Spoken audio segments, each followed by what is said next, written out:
L'épisode 110 de L'œuvre du destin s'impose comme un des plus intenses de la série, combinant révélations, drames familiaux et suspense insoutenable.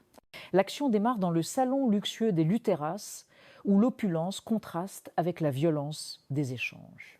La grand-mère, figure autoritaire et respectée, explose de colère contre Chérin, l'accusant de calomnie.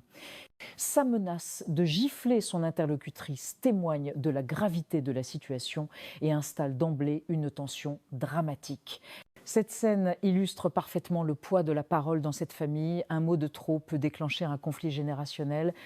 Karina tente maladroitement de défendre Chérin, mais se retrouve elle-même ridiculisée par les sarcasmes de la grand-mère. L'humiliation publique crée une fracture supplémentaire dans les relations et l'on devine déjà que Karina ne pardonnera pas facilement ce moment de faiblesse. La colère rentrée de Chérin devient alors un moteur dramatique.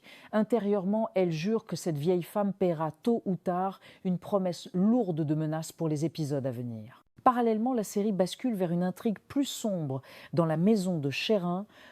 Là, Caran, Christie et Preta se livrent à une véritable mission clandestine, cherchant à prouver la liaison entre Chérin et Prix de Vie.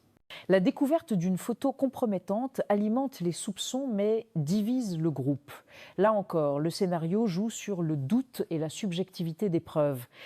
La trouvaille d'un slambook verrouillé marque un tournant. Cet objet devient une pièce maîtresse, symbole des secrets cachés de Chérin et source de tensions croissantes.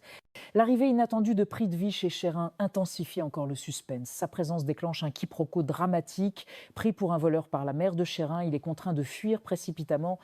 Cette séquence oscillant entre comique de situation et danger réel met en évidence la fragilité de leur relation secrète, constamment menacée par les regards extérieurs. Pendant ce temps, à la fête familiale, l'ambiance se veut festive avec les 25 ans de mariage de Maës et Raki. Mais même dans cet écrin de joie, les tensions ressurgissent.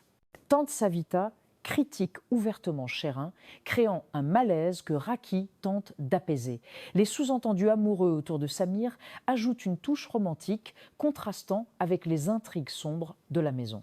Ce double rythme, fait éclatante et secret pesant, donne à l'épisode une richesse narrative qui maintient le spectateur en haleine. L'épisode se conclut sur une note haletante. La police s'apprête à intervenir, tandis que Caran, Christie et Preta parviennent à s'échapper de justesse avec le fameux carnet. Le slam book devient désormais le cœur du suspense. Que contient-il réellement ? Pourrait-il détruire définitivement la réputation de Chérin et révéler son lien avec Prise de Vie ?